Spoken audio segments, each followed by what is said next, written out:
Okay, well, we have Brad Temkin with us here today, and so this is just like a thing I like to do. I'm on your website. I'm looking at your bio, so I'm just going to read a little bit of it. I'm not going to go through the whole thing, just to lay some groundwork, just in case nobody checked this besides me. So here we have Chicago native Brad Temkin. I like that. I'm from Chicago also. Best known for his photographs of contemporary landscape. He's been an adjunct professor at Columbia College in Chicago since 1984. I attended Columbia College. I did not graduate. His work is held in numerous permanent collections, including the Art Institute of Chicago, Milwaukee Art Museum, Corcoran Gallery of Art, Washington, D.C., Museum of Fine Arts in Houston, Akron Art Museum, Ohio, Amon Carter Museum of American Art, and Museum of Contemporary Photography in Chicago. His images appeared in such publications as Aperture, Black and White Magazine, Time Magazine, look at you, and European Photography. He has been awarded numerous grants and fellowships, including an Illinois Arts Council Fellowship in 2007 and a Guggenheim Fellowship in 2017. What did you do with the Guggenheim Fellowship? What did you make with that? The state of water.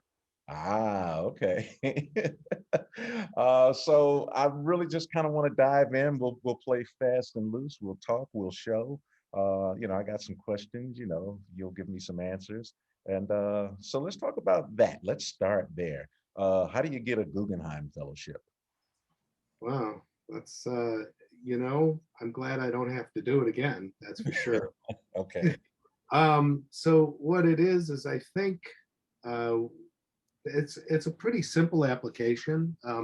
You give them a career narrative, you give them a project proposal, and then you show them the work. And it's 20 images for photography, um, or less, but 20 is what the max is.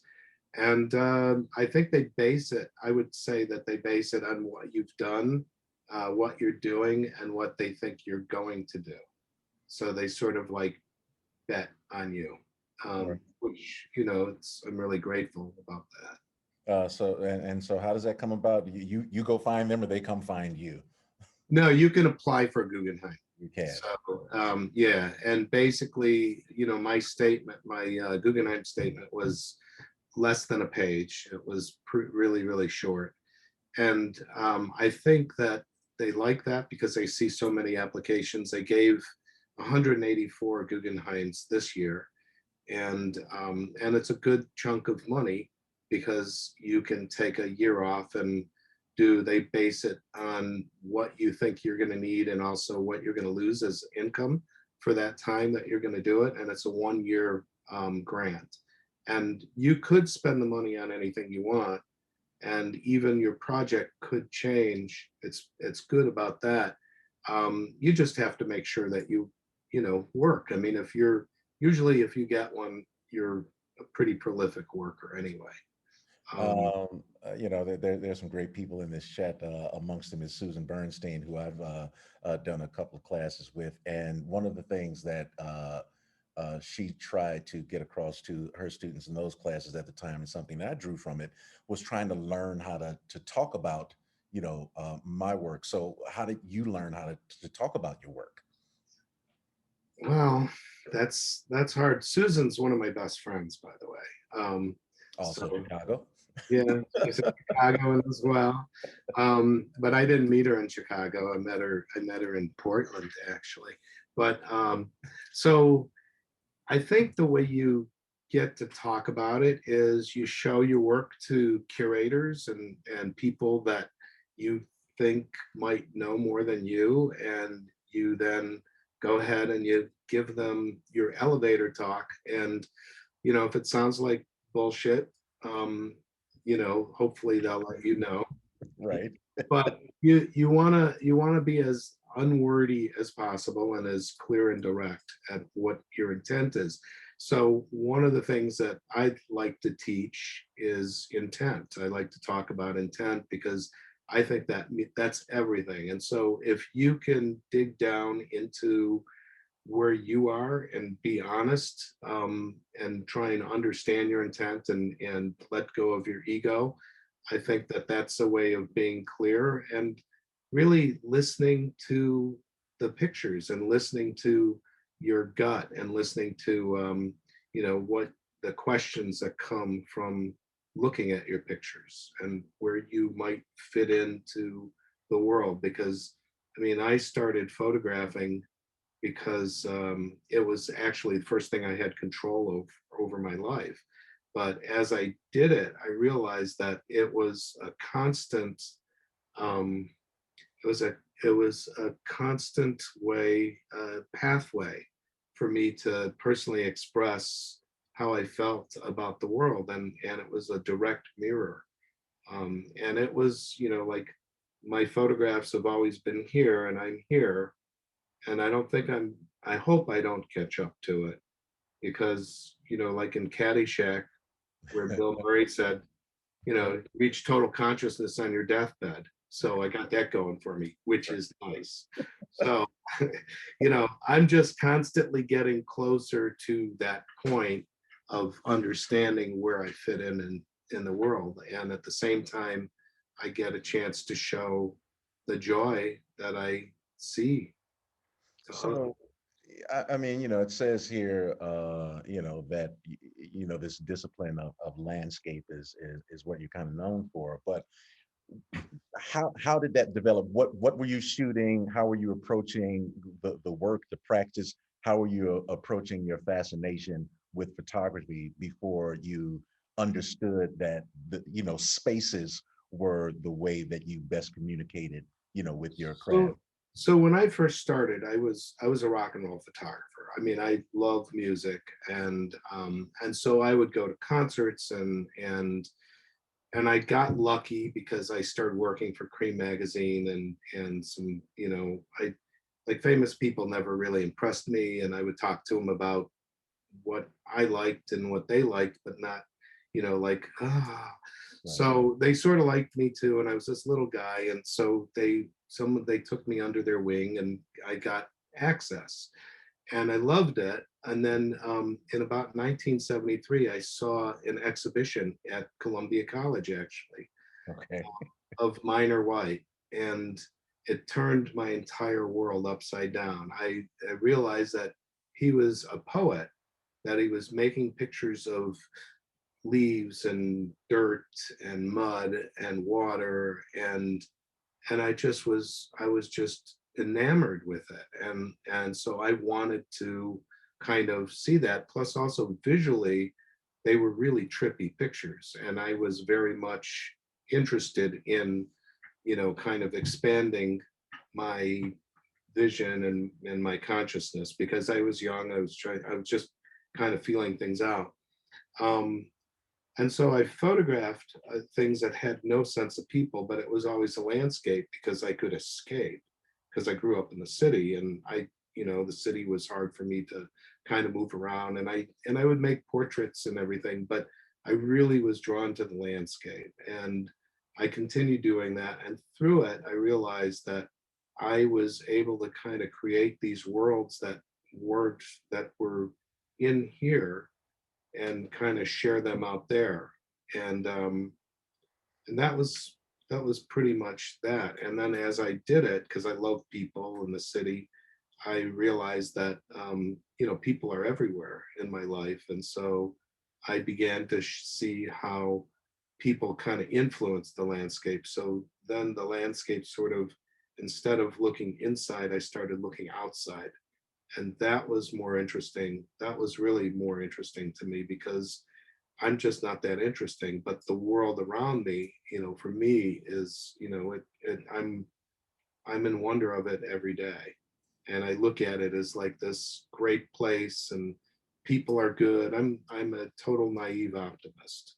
I mean, that's interesting to me that your beginnings are in rock and roll photography. You make this shift in the landscape, because as I was looking through some of your work, one of the things that struck me, and it was I think a really great parallel, is how much personality is in your landscape work. And this is, I mean, it's just my perspective on it. But when I looked at it, and I think about how much personality, how much form, and the way light and shadows play with rock and roll.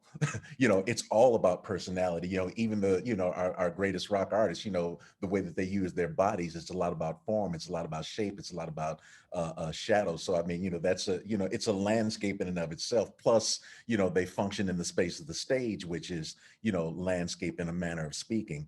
And so when I was looking at a lot of your work, I was just struck by the shapes. I was struck by, certain contours, and in a lot of cases, personality in, otherwise inanimate objects. So it, I feel like I can see that influence from music, shifting in to the landscape work, and it's really impressive.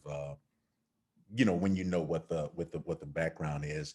Let's play nerd for a second. What Mm. do you like to shoot with? Why do you like to shoot with it?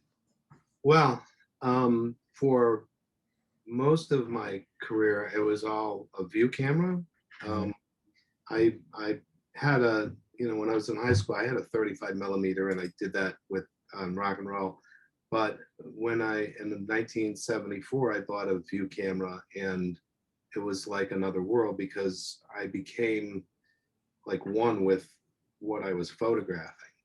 And it really slowed me down. It made me actually think about where things were falling within the frame, and why I was making the picture. And it was funny because in like the early 80s, you talked about being articulate, and I was not articulate at all.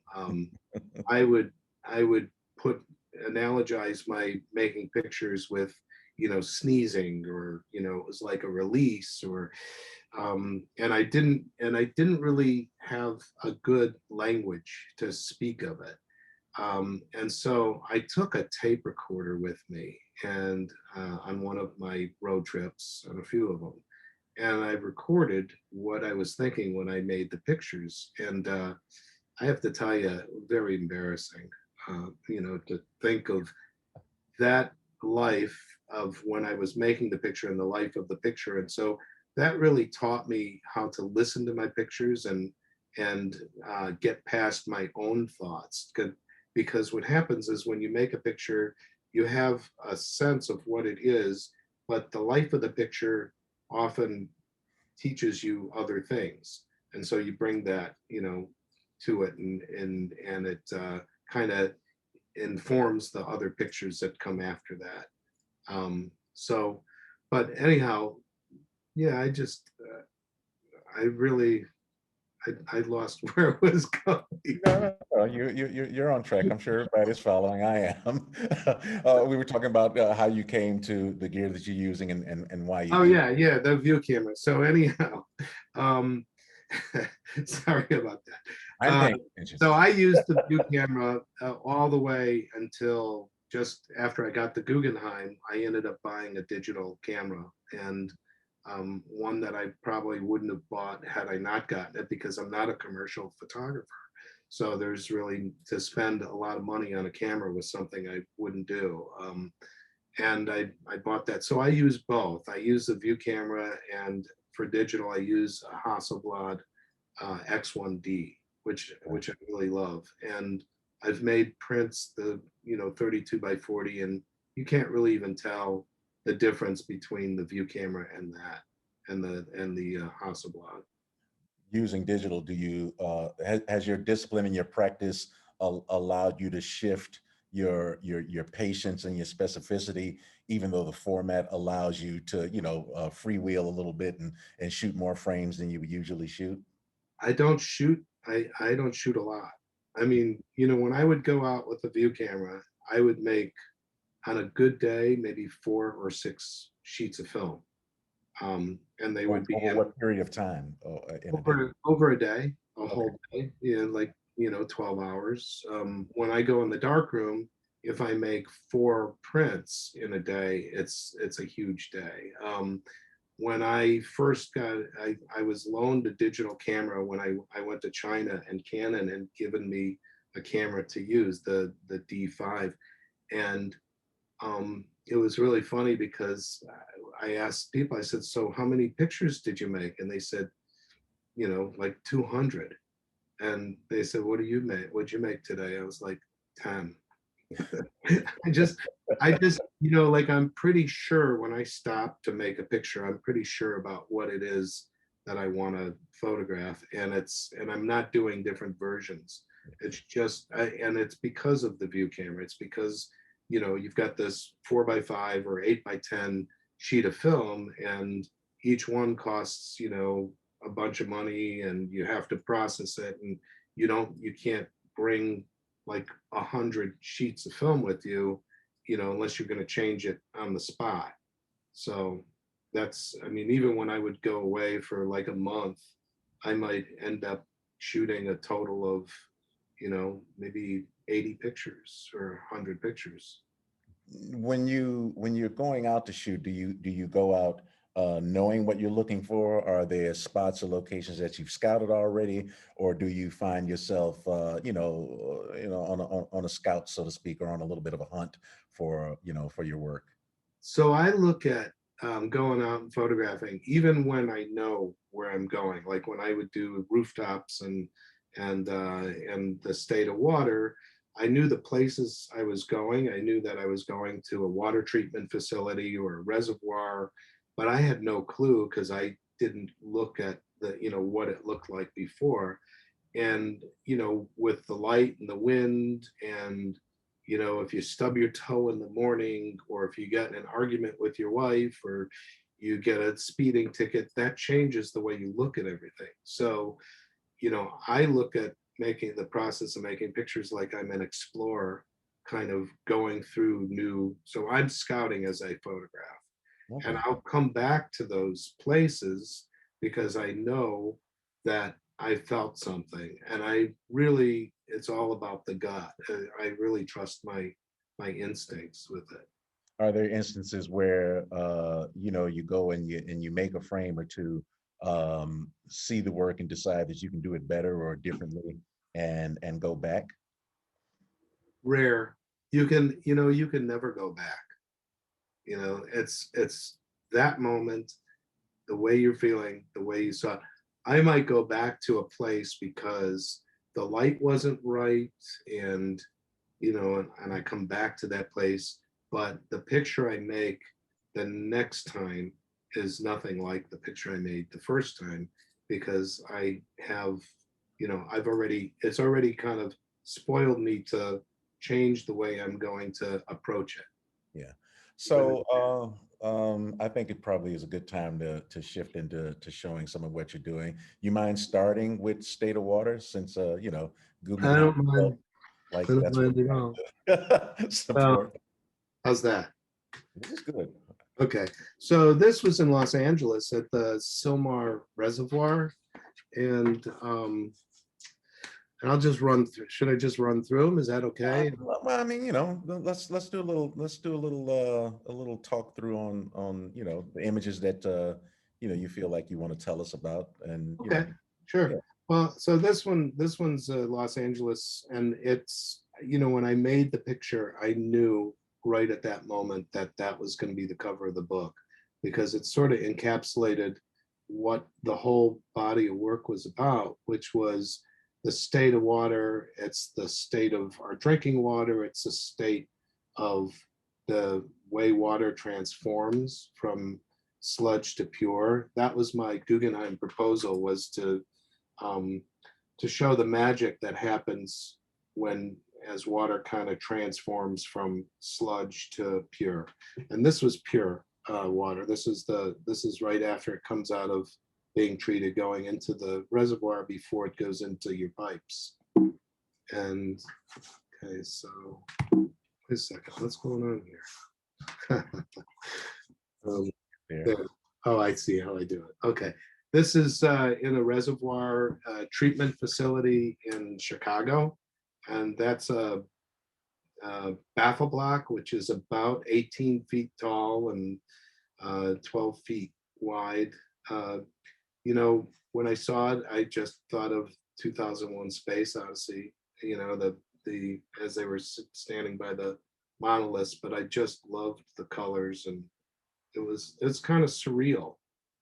But I love the way we fix things. I think that the way the way we screw up the landscape and the environment is pretty obvious, but when we do that, we also figure a way to fix it. And I've always loved the way people kind of Rube Goldberg the world. This one I call fixing a hole. And the reason for that is because it was all these holes. And when I saw it, I started singing fixing a hole as I'm setting it up. But this was in Arizona at a treatment facility.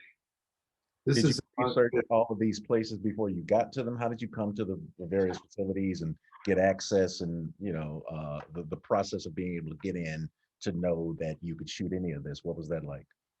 well, prior to this, I had done a project on green roofs, and so when I did that project, I learned about stormwater management, and that's what kind of triggered this whole thing, because water was actually the first thing that I could stare at without getting bored. I've got really bad ADD, and I kind of go off track, as you've already seen.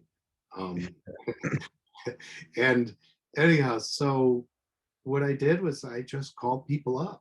I called them and I spoke to them. I told them what I was doing. I told them why I was doing it, and they liked what I had to say. And I then followed up with a letter and some photographs of other things I had done, and they liked that, and so they gave me permission.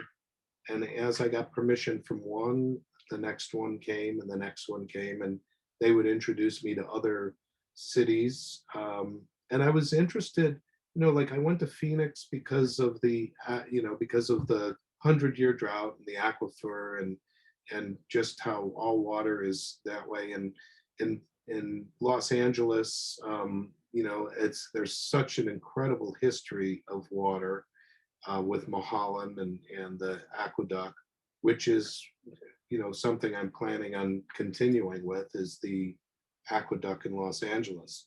And in Chicago, it's what people kind of look to for combined sewer systems, because Chicago and the deep tunnel was really it was key. It is key. It was one of the oldest places, and then Philadelphia as well. So I just chose the cities because of what was happening with water, and I reached out. And I remember I called the city of Philadelphia and I asked for the commissioner, and the guy started screening me. And The city of Philadelphia has a phone number. yeah, and the water department. And so the guy it was funny because he was screening me and I gave him all the questions, and all of a sudden this woman comes on and it's the commissioner. Right. And I tell her about my philosophy and what I'm doing, and I'm kind of friendly with her. And at the end of the phone call, she said, "God, I'm really glad I took this call. My assistant said it was a sales call." And I said, "It was a sales call.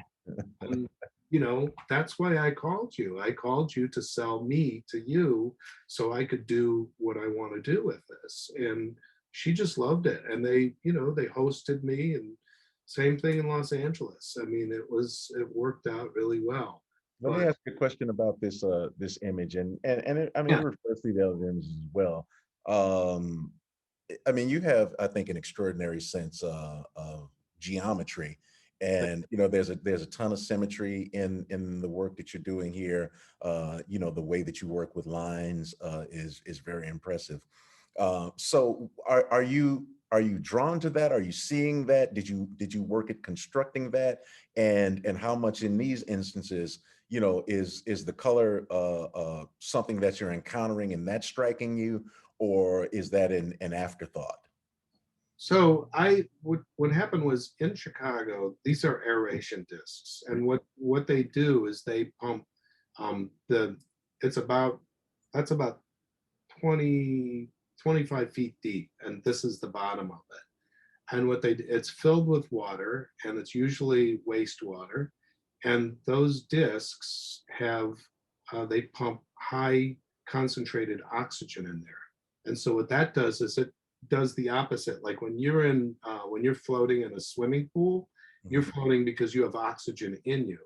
But if you fell into one of these aeration ponds, you would sink. And the purpose is to displace the oxygen. So actually anything would go to the bottom, and the water, which they then go ahead and they bring over to use with microorganisms and whatnot, is then, you know, it's kind of purified, not purified, but it doesn't have all the the schmutz in it. And so that's a technical term, by the way, schmutz. Yes, I was writing that down. Yeah, okay. I thought you were going to use another technical term, but this one was even more technical. Oh, I think I know the term you thought I thought. But anyhow, so this was an empty aeration pool, and when I walked by it, I said, wow, this is cool. Can I climb down there? And they, let me do it. And I'm climbing down. I first they let you do it and pulled out their cameras. Like, hey, everybody, watch this. So I brought my camera down. I climbed up the ladder. I brought my tripod down. I climbed up the ladder. I brought my film down, and I'm standing on one of this thing right here, right. One of these, and I set my camera up so it had that, and it just was kind of amazing to me. And this is a different kind of aeration that we have in Chicago. In Chicago, it looks like piano keys. But that being said, I loved the kind of symmetry and the space, that's like a Mars to me. So that was what was so cool. And of course, the way I composed it was to make sure everything was that way. And then, of course, the big guy upstairs helped me out by putting some cool clouds. Right. And that's what you do. You just, you kind of work with what you have, and you negotiate it. You mind shifting to another body? Oh yeah. I love the color of this, by the way. The color, what is that? Well, this is how they disinfect the water before it goes into the Chicago River. So after it's been treated and all the waste has been removed, they use ultraviolet lights. And this is just that. That's ultraviolet light shining through the water as it's going back into the river. So it's not chlorinated because they don't want to put chlorinated water back into the rivers because that would kill fish. So, now, when looking at something like this, I mean, do you consider this a landscape photograph? I think all the pictures I make are landscape. Even some of my landscapes are portraits of the landscape, and some of the portraits I make are landscapes with an object. I mean, that's the way it struck me. So I was just interested in how you look at it, because there's an intimacy even in these large spaces. It feels just really, really personal. And for me, I love portraiture, and it struck me in that way. I was surprised to find that a lot of what was being described in your work as landscape was something that, like I say, felt a lot more personal, a lot more intimate. I just thought that was an amazing touch that you were able to, put on these, these places and spaces. Thanks. And I mean, it's like the thing that I think is common thread in my work is that you can see the connection between myself and my subject, whether the subject is alive or inanimate. I mean, that's sort of there's a conversation that goes on between us. My daughter would always ask me, she goes, what do you look for in a picture? And I said, well, I look for the moment in between moments. That's my search in every picture I make. I'm always looking for the moment in between moments. Let's look at some more. What else you got here? Yeah. So this is a screen, and this is kind of disgusting, but really beautiful, I think. This is what they collect before it goes into the water to be purified. This here is treated water in Philadelphia. I think it'd be a great stained glass for a church. Yeah, I mean, it's is there intentional religious subtext, or was that Uh, after? Yeah. no, I'm not religious at all. That's the deep tunnel. This is one of the first pictures I made. Um, I got down in the tunnel, and it's about 400 feet deep, and then this is before it was live, Yeah. and the sewer and the combined sewer system goes that way. These are shade balls, Los Angeles floating shade balls, and I mean they were really trippy to me. Um, what I love about this picture is that not only are they floating on the water, but when you look at the picture, they're floating, in front of the picture. Mhm. And I saw that when I made the picture. I mean, and I was lucky that they were all in this form. It changed really quick. This one was a floating spider. This in Seattle, and if you right over here, Mhm. the spider, and I didn't realize that I was photographing because I liked the form, but as I was doing it, I saw the reflection of the spider in the water as I was making the picture, and of course I looked to my, and it was like right there, but that's why I call it floating spider. And this was a confined space. This was not a smart picture for me to make, but I'm glad I did. It was where they heat up the water and kind of to have the microorganisms get the anaerobic organisms come in and eat I all. really feel like everywhere you're going, there are people standing back placing bets on whether or not you're coming out alive. This is Sepulveda Dam. Um, so I had to walk through it, but this is just a measuring. It was a lot of fun. I call it the Rothko Ruler because it looks like a Rothko painting to me. It's really amazing work. That's in Philly. I was lucky. They were repairing this, and the guy said, "Do you want to go where they're repairing these?" And because I saw these manholes open, and I said, "What's that?" And he told me. I was like, "Can we go down there?" And he said, "Yeah." So he just let me down, and I just wandered around and found the spot that I wanted to take the picture. This was Um, one of my favorite pictures. what do you think about shifting over to some of the work from rooftops? Sure. I was really fascinated by some of that, and it's such a different perspective. Okay. Let's see. And for everybody, all of this work is up on Brad's website if you wanted to go over there, bradtemkin.com, and take a look. Let me just go up here. I don't know why I'm there. We go. So rooftop here. Um, so for me, what happened with rooftop was the work that I had done prior to that was a body work called Private Places, and that was gardens. And when I was printing that for exhibition, and I had heard a piece on NPR about Chicago's Green Initiative, and most of my projects start in Chicago anyway. But I was really interested in it, and so I had reached out to curators and people I knew, collectors, to see if they knew of green roofs, and they all kind of referred me to people, which turned out to be basically people's homes.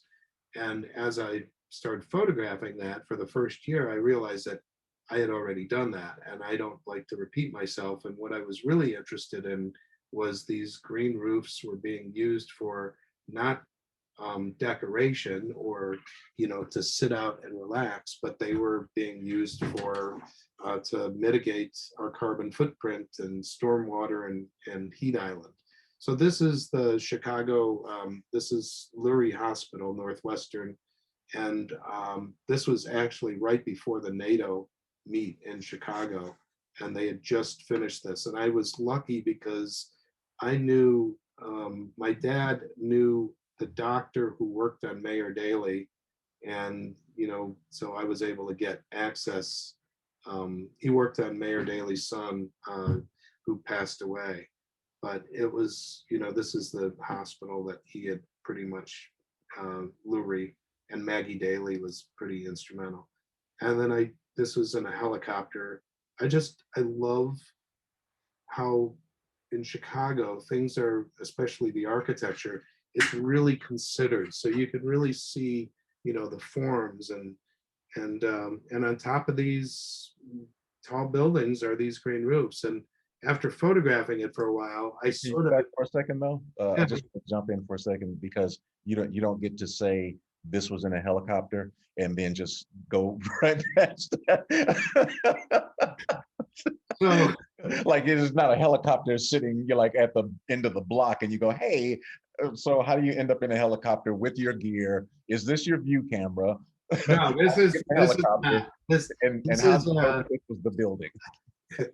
so so I got a grant funding to you know pay for helicopter time, and I wanted to continue that way. So anyhow, I hired a helicopter, Okay. and they're expensive, but we're flying around, and and it was just a two-person, and so I was strapped in, but the door was off, and you know I'm I'm hanging out of the helicopter, Hey, and hey, they Monty, what's that man doing?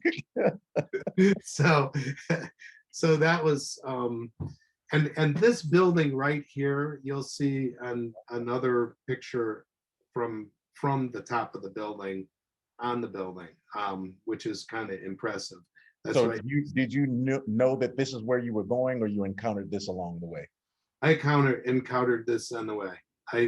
As I had no clue. I just knew where I wanted to go. I know Chicago really well, and I know buildings, but as we're flying, he said, anywhere you want me to pan, just let me know. And I had my earphones on, and I said, over here, and he would pan, and I would hang out. And he'd say, "Are you nauseous?" I was like, "Oh, why?" He said, "Well, because most people can't handle the heights." And I usually can't. I mean, if I look over a cliff, I'm like, oh, but in doing this project, I I knew what I was doing. I do not really take chances, although I was on a helicopter and hanging out of it sounds like I'm taking a chance, but I was strapped in. I made sure I was safe. There was Well, I mean, just for the sake of argument, I want to say that it is a chance. Yeah, maybe you've gotten used to it. yeah. Yeah, you're the guy that's standing down in the smudge pool.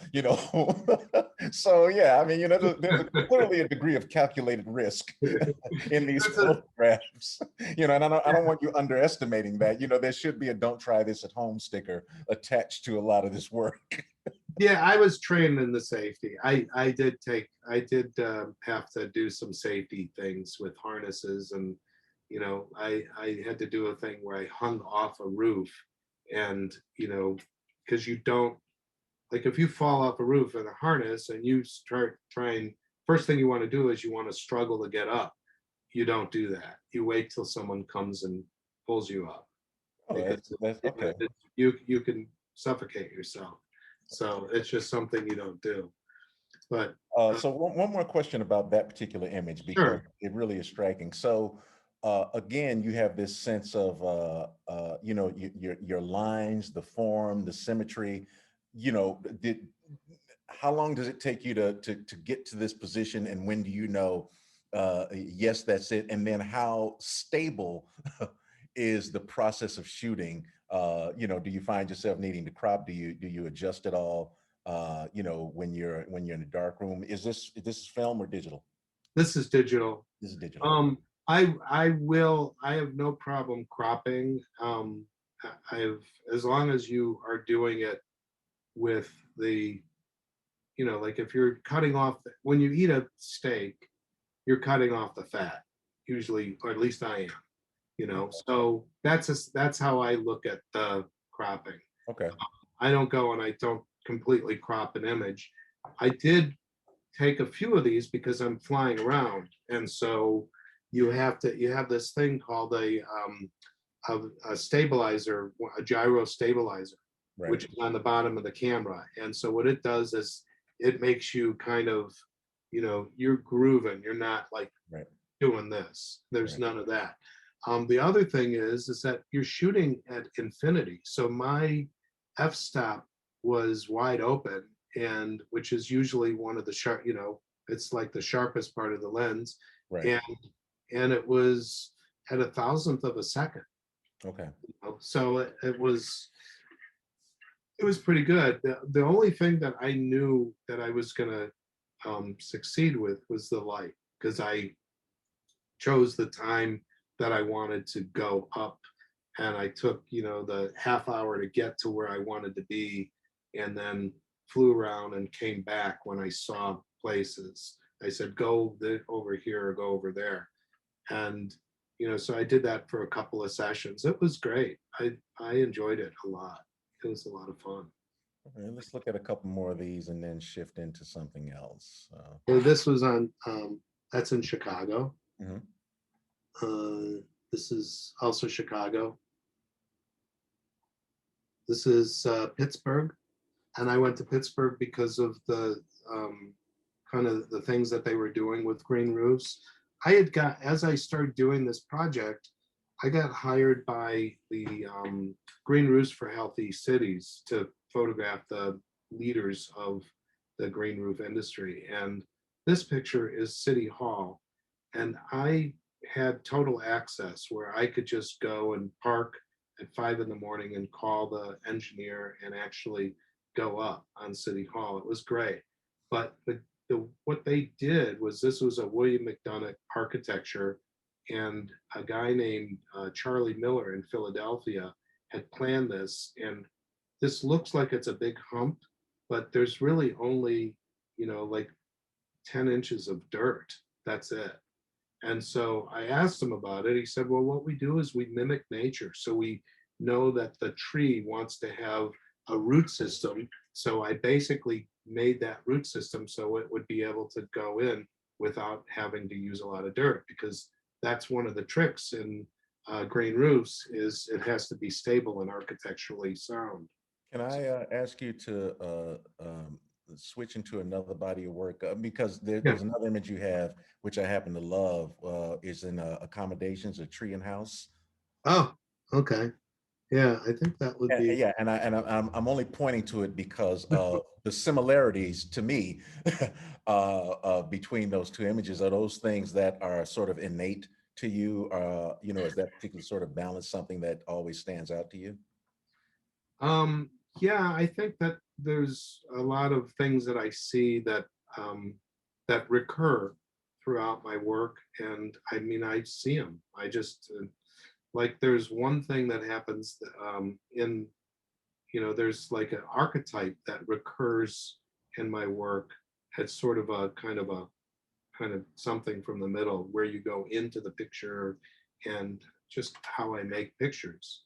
Yeah. I've seen that happen pretty often. I mean, you'll see it throughout every body of work, because I'm attracted to it. This particular, everything about this, I just happen to love. Where was this? This was in Iceland. Iceland. Um, Okay. and it's something, it's really funny, because I actually saw a photograph of the exact same spot, and this is in the middle of nowhere. Like, would no one would see this, um, because you're going on a back road and it's not near any city. And so I saw the picture and I'm like, wait a minute, that's my picture. And I looked and I realized that the sky was different, and it wasn't sunny, whoever took it, but it was the same place. And I reached out to the author. I said, so where did you get this picture from? Uh, And he said, so he got it it was a stock thing, but it right. looked exactly, and it could be, I don't know, but there was some differences that I noticed, subtleties. So I don't know. It could have been changed. I don't really care. But I love this picture because I waited for almost an hour for that cloud to come up above the Really? tree. Yeah. There was not a cloud in the sky, which is rare in Iceland. Yeah. I Is it saw this. your view camera? It is. It's a Yeah. view. And, you know, a lot of times I'd wait, and sometimes I'd go and I'd photograph, and you'd see me like have my hands out like this. And what I'm doing is I'm like directing, I'm like, stop wind, do Yeah. this, do that. But, you know, I mean, it's just me. Yeah. You know, I'm always, you know, I've always felt like I don't have the patience for, you know, great landscape. So I'm always fascinated to hear about that particular type of deliberation. Uh, yeah, I don't have the bandwidth to sit in that way. Really amazing piece of work. Listen to some more of this. okay, so this is part of accommodation. This was actually a grave, and it was morning. I call it morning dew, um, partially because the music, but also because it was morning dew, and it was just sort of like dripping, and and what was underneath it, and the condensation because of the cold. And this was in Ireland, which is like my soul, where my soul comes from. But I just love the colors, and sort of the, you know, where things were. You don't know what's what. This Mhm. one is called Plastic Stream. And again, it's the title is from music, Jefferson Airplane, trippy stuff. Um, I just love the way people do things. It's like, you know, what they're doing is they're killing the weeds in this stream, and they put plastic there. And it's just so Irish.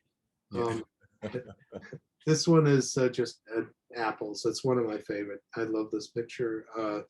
And when I saw it on the road, and I drove up to the person's house, and I knocked on the door, and I said, you know, do you mind if I make this picture? And they looked at me like, well, sure, why not? And but because everyone else just stops and makes a picture, but for me, you know, like in introducing myself and talking to them is what I do.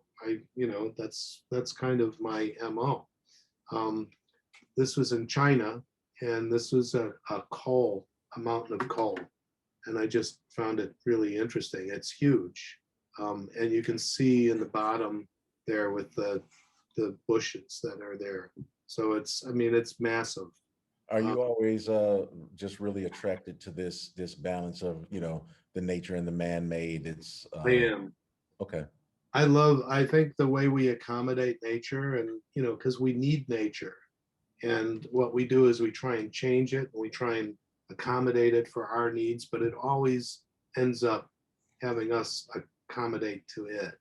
It always wins, I think. I'd like to switch for a hot second into what was the body structure? It was a lot of black and white, and you were saying it was married to was it State of Water you were talking about? You There's a talk whole about body of black and white that you said you went out looking for one thing and it ended up being something else. relics. Relic. So Okay. relics is, and these were all done during the same time period, the relics and the focal points. And so I'll just quickly get over to relics. Yeah, I just wanted you to switch over because that work is in black and white and you use I think such fantastic use of color. I'm Thank you. interested to see what your approach to, you know, your black and white work is. Well, I was only a black and white photographer until, you know, maybe 1990. So the first 20 some odd years, all I shot was black and white. And then I, you know, kind of introduced how I color, but I was never really happy with it until about 2005. And that's when I really became astute about color. But this body of work, Relics, it came actually after Private Places, which was all about color. But this here was what I thought was about land art. And I was attracted because a lot of artists, sculptors like Donald Judd, which this is very reminiscent of, Robert Smithson, Richard Serra. I really loved that work, and I loved how it became like an art piece in the landscape, and how it was using the landscape. And so, what was interesting was these pictures I thought was about that. And of course, it's the Rube Goldberg, because these little things here are used to actually block the wind so cattle can eat, Okay. which is, kind of funny, but I just love it. And so they would feed them depending on which side the wind was coming. They would put the food on either side. So this is relics, and this here was just an airport, and it's an old windsock, but it was a pyramid. And so what I learned was, and this I call a yurt, and that's what it is actually, is a yurt where they will take the livestock at one time a year and bring all of the cattle and or sheep or whatever livestock, and this is covered at that point, and they come in and they do the shearing or whatever. Richard Serra. I call it Place of Power. All of these are just title relics, 1, 2, 3, 4, but I have titles. This, I was like, what the hell is this? I was like, oh, maybe it's a grad student's art project, but what I think it is a place where they would for birds to nest, and they built these forms here. And this is my, Robert Smith's and my jetty. My favorite part of this is the little ducks. This was in Denmark in the north, in a place called Skagen. And it was just a really great place. And this was in Canada. This was earlier. Actually, no, it was later. Anyhow, that was in British Columbia, and on the Long Beach Peninsula. And it was completely low tide, which they've got. Them in the Bay of Fundy have the lowest and highest tides. So then, I still want to hop around a little bit because we'll start taking some questions hopefully in a moment. I see we have a few. Since you're in this space, I'd actually like to take a look at what for me is the single most outstanding photograph. It's not the one best you have, but it's the one that I absolutely love, which is Broadway Superette from Delta. Oh, is it in here? Oh no, that's Leland, Mississippi. I just have to bring it up. Let's see. Yeah, so this is in Leland, Mississippi, and I had spent when I was doing my Irish work, I would come back to the U.S. And what was so attractive to me about Ireland was that there was no sense of time, and it was just layers and layers of time, and how people influenced the landscape, and how the landscape sort of, it was interesting how the people influenced the landscape, whereas in the Delta, the landscape has totally influenced the people, and it's kind of changed. You make that full screen? Is that possible for you?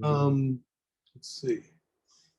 Yeah, I mean, no, it's okay. I mean, I happen to personally love this image because it struck three chords for me at the same time, which is it's landscape, it's portrait, and from a lot of work that I do, it's street, and it just married all of those ideas like in one just amazing piece. And I love the form factor. I love the geometry is still there. You have your symmetry. It's got so many things in an image that are right.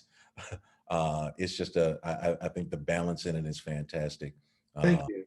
Yeah, it's just for a lot of and it's got for the work that you're doing. Just that they're the people, and I nothing I love like a little black girl. So like the greatest subjects of all time. So yeah, just for me, this is just an amazing Thank you. amazing shot. Yeah, I enjoyed going back to. I went to the Delta. I was going there for 5 years, 6 years, 94 to 2000, and I was making maybe 3 or 4 trips a year there, and I'd go and I would just drive around and meet people, and Let's take a look at some of that. Do you want to see some? Yeah, sure. So I would see here. I'll give you. Well, I mean, I could do it. So what was happening was I'd go back and I would give people the oops, sorry. I You give people accidentally showed us some amazing rock and roll photographs and you apologize. Okay, sure, Brad. oh, so I would go back and I would Uh, we're starting I'd to go get back and I would give pictures a to people. And this one guy, his name was his name was Derek, but his call was Duck G. And I brought him a 16 by 20 silver gelatin print, and I knocked on the door, and he had just gotten out of jail when I came. And I gave him the print, and he took it, and it was too big. So what he did was he just folded it in four. I went, okay, I'm cool. You know, but it's just a different value. But I always gave people, every person I photographed, I gave pictures to. That's Reverend H.D. Dennis, Mhm. and he was a pretty good. So this was his church, Okay. the bus. It's in Vicksburg, Yeah. and that was his pulpit. And then I photographed from his pulpit, to his congregation, and then this was his house. And this is Taco and Amanda, and I met him, and I just, he said, "Well, I'm a ginner," which he came from Texas to work in the gins in Mississippi. And this is a baseball field. And this is, so this guy, I photographed him. He was working for the school. And it's, slavery is still present in the South, unfortunately. And so this guy went to jail for forging a check, and he was doing time. And when I came back to give him the photograph, he was going home for the weekend because they would let him go home, from jail. So he Right. wasn't like a criminal or anything like that. And most of the people, it was just like free labor. What year was this? This was 1997. Okay. So it's kind of, I mean, and he worked for this guy. And this guy was a great guy. He was a total teddy bear. He was real, and so it was good that he worked for someone like this. But, they just, H.S. Greer was a great guy. Um, this is Reverend Andrew Williams, and he gave me a cabbage. I went to photograph his garden, and he came on, we're talking, and this is one of the times that you're talking about, if do you ever go back? And so I made his portrait, and I really liked the portrait, but I said to him, I came back when I gave him a copy, and I said, I really wanted to photograph you with the cabbage without a shirt. And so he sat down and he did that. And then when I came back to visit, I gave him this picture because he didn't know what I was doing. Right. Um, he just saw a big view camera with a sheet over my head and stuff.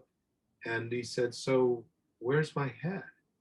And I said, "It's in your lap." And he just laughed, and then I had dinner that night with him and at his house, and he was the sweetest guy. How much time do you spend traveling during the course of a year? Usually I travel maybe, I don't know. Um, I do a lot of short trips. So I might travel maybe like 5 times in a year, not that many. I photograph around Chicago a lot too. I have a couple of questions here. We can kind of shift into some of this while we're showing more work. Sure. From Mike and Veronica, they say, can you share more about your soul being from Ireland and a little more about your Irish stories work? Sure, I'll go over to that. So in 1987, I was diagnosed with non-Hodgkin's lymphoma, and um, I went through treatment, and then it recurred in 1989, and they basically gave me a time. Brad. So in 1987, I was diagnosed with non-Hodgkin's lymphoma. I went through treatment. In 1989, it came back, and what ended up happening was they pretty much told me that I wasn't going to make it for very long. And so I'd done all these things, you know, getting ready for a bone marrow transplant. And I had decided at that point that I really wanted to find my soul. And so I loved Ireland. I loved the thought of it. So I had contacted Aer Lingus and I called this guy up. It was just out of the blue. And he was the marketing director. And I called him up and I started talking to him. And after about 20, 30 minutes of talking with him, he said, "Who is this?" and and I told him, and he said, "So what do you want?" And I told him, I said, "I want you guys to fly me over." And he said, "Okay, well, you know, send us a proposal." I sent it to him, and I said, "Look, I'm not a commercial photographer, so it's something you're not going to be able to use." So he can't. They got back to me, and they said, "Okay, we'll do like 3 trips, but you need to get someone, you know, the Irish Tourist Board involved." So I did, and I went to Ireland, and it was like this is where I belong. And I started photographing there in 1990, and I went September of 1990, and I was ready to go into treatment for my transplant in December. And what happened was in November, I met this woman, and she was like my Irish mother, and in November, my cancer went away by itself before I could even do the second treatment.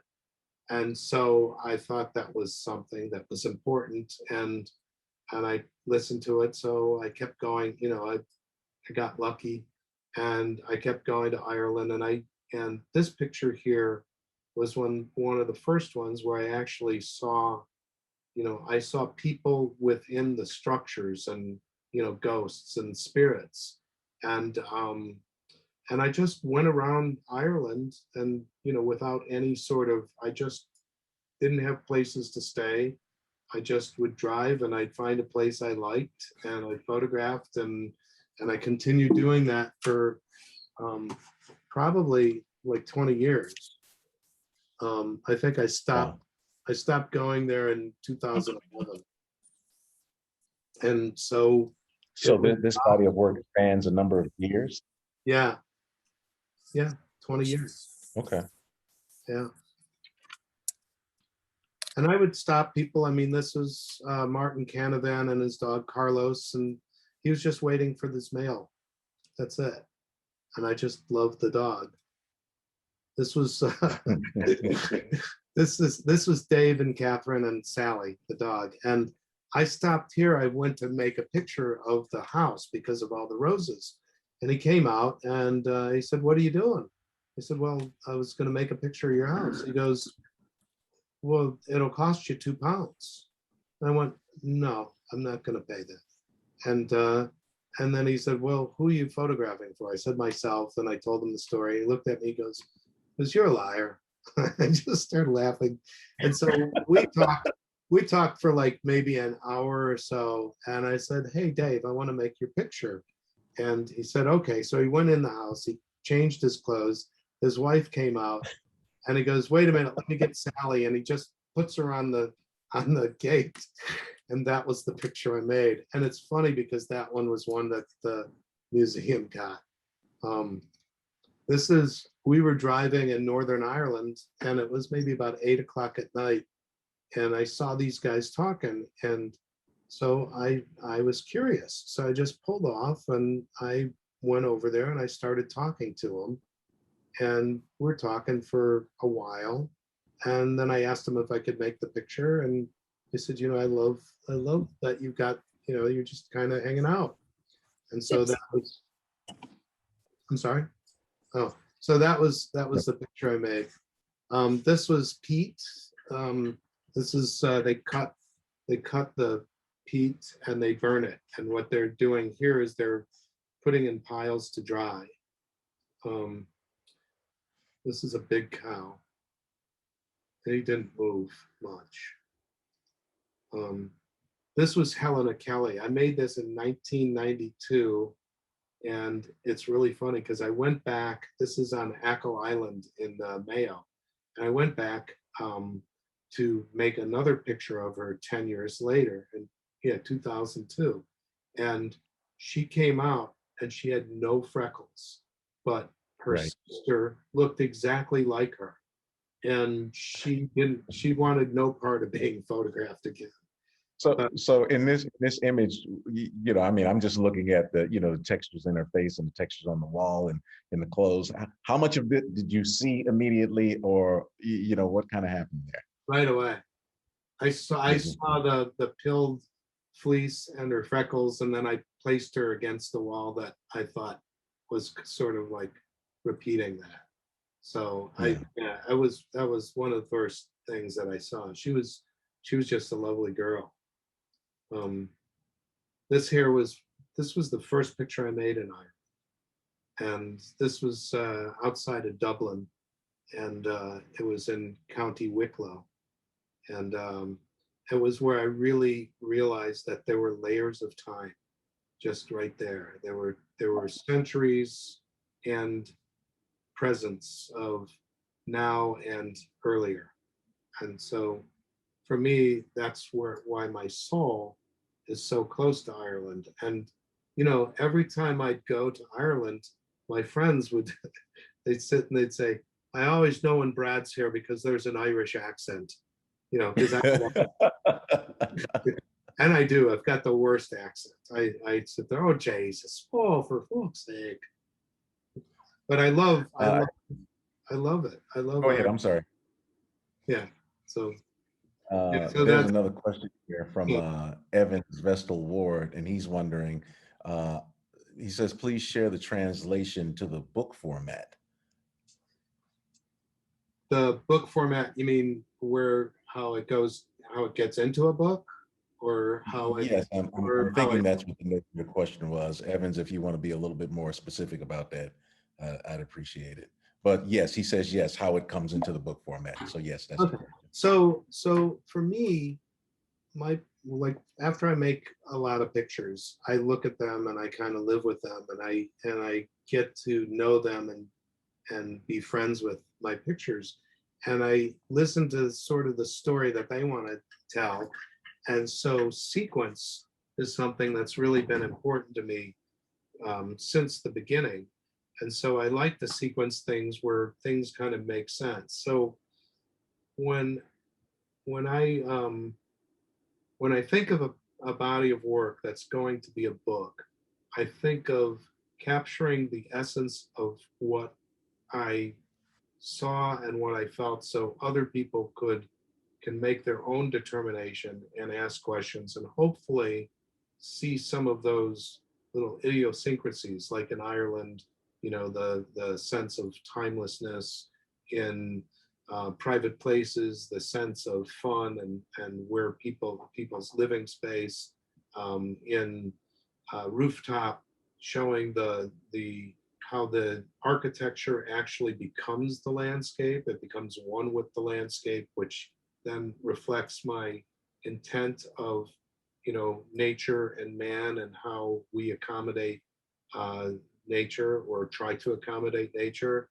And yet when we realize we've built too much concrete, we have to go ahead and bring nature to it. And you know, nature is everywhere we go. We've got house plants, and we escape to nature, and we've, you know, it's just always been, it's the Garden of Eden, you know, Adam and Eve. And the state of water, which I wanted people to ask questions about. What, you know, where's our water come from? What happens if we don't have water? Those are really interesting questions, and I want to elicit questions. So the book form is to be able to make the body of work live longer than just an exhibition. Um, you know, and for me, something to hold is important. So a book is a little bit more intimate than an exhibition, and they're all more intimate than screen, because I'm, you know, I love what a fine print looks like and what it feels like and how it makes you go, ooh, you know, there's nothing like that. So You does that, know, we have probably about 10 minutes left. I'd love you to put up some of the work from private places. I was really struck by the, your use of color there. And again, if we have, a couple more questions, now's the time to put those in the chat. Any last little queries you might have before we start to wind down. So private places, I had mentioned those about color, and but what these are for me are portraits of the people that live there, and I was really honored because these people invited me into their little spaces, which is like a room of the house and whatnot. Yeah. But what I was doing with this was I had seen Jim Dine's work and some of the things he did with color, and I was teaching film cinematography at Columbia College, and one of the things that I learned as I was doing that was about how they would push film to make it higher acutance and higher saturation. And the other thing was that with digital, you could make anything be any color you wanted it to be. So I wanted it to be rooted in reality, but at the same time, I wanted to bring the viewer's eye to certain places. This right here is my stepmother's backyard, and it was raining. And I asked her what her favorite spot was, and she had said Raymond, his birdhouses. Because when she comes down from the garage, she would see Raymond. And Raymond was my stepbrother who committed suicide, and these were the birdhouses he made. So it was a real honor for me to be able to make this. And these were all shot with an 8x10. So it's much larger. It's a 8x10 film. And I overexposed and I overdeveloped the film so I could get all of that vibrancy.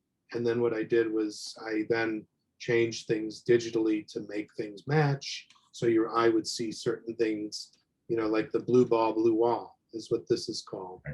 And this was just in someone's backyard in Wicker Park.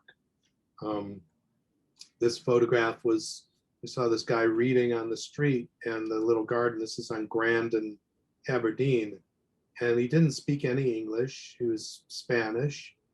So I was able to have him stand there, and I asked him not to move because it was a 2-second exposure, and everything would stay still except for him. Wow. Okay. This here, I was walking with my camera in the neighborhoods in Wicker Park, and I saw this place, and I knocked on the door, and it was maybe about 6 a.m. And I saw that there was someone there, and I said, "Hey, do you mind? Can I make a picture?" She goes, "Sure. You want some breakfast?" I was like, "Yeah." After I make it, so Okay. I'm watching. I'm setting this up, kind of setting the framing up, and out of that radio in the center is Dick Buckley with Jazz Showcase, or I think it was called Okay. Jazz. Right.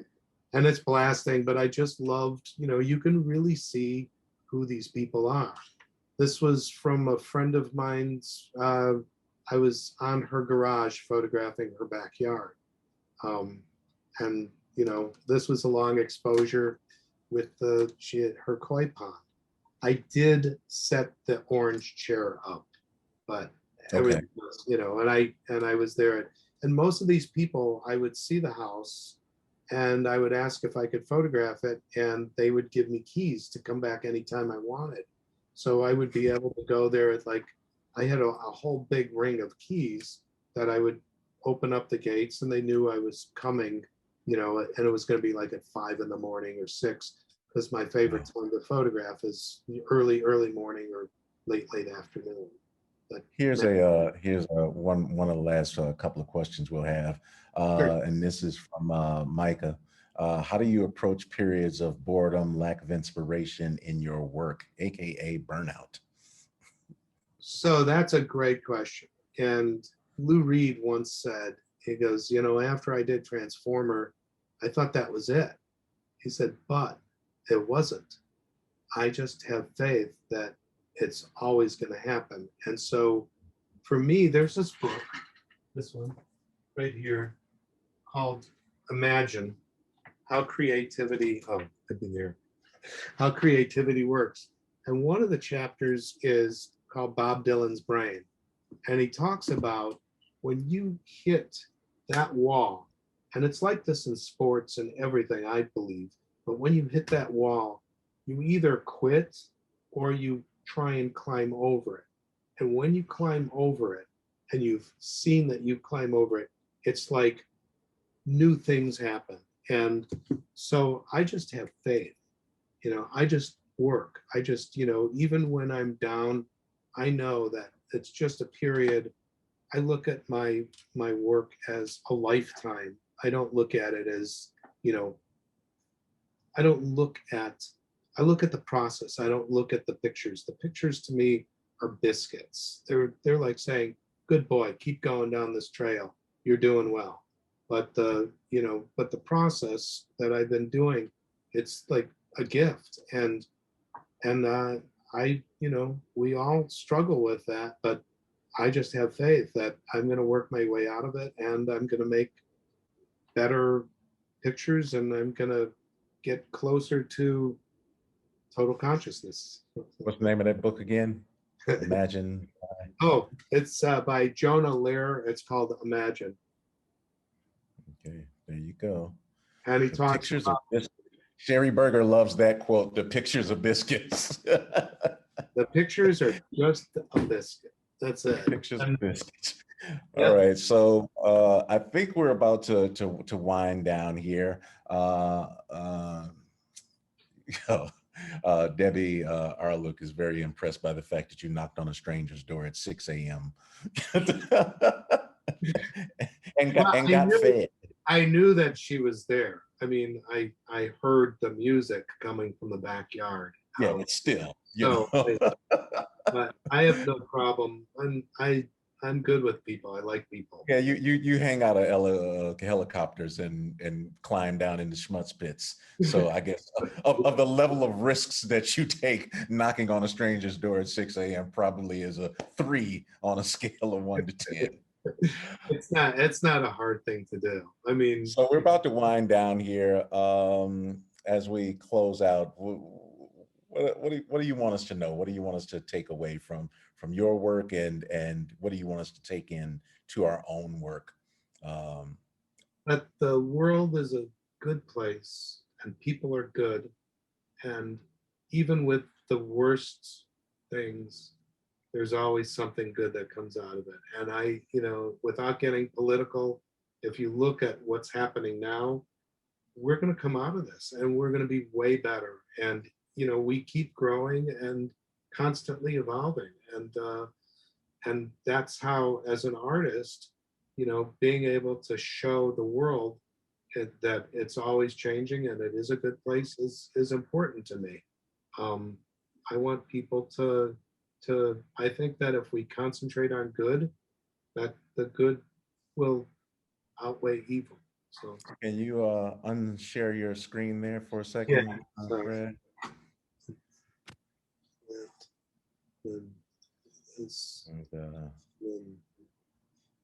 How do I unshare it? We got you covered, Brad. Oh, you got me? Okay, thanks. All right. Well, I just wanted, you get a little peek at everybody's face. Hey, everybody. Let's get a little round of applause for Brad here. Amazing work. Thank you very much. I appreciate you listening to me.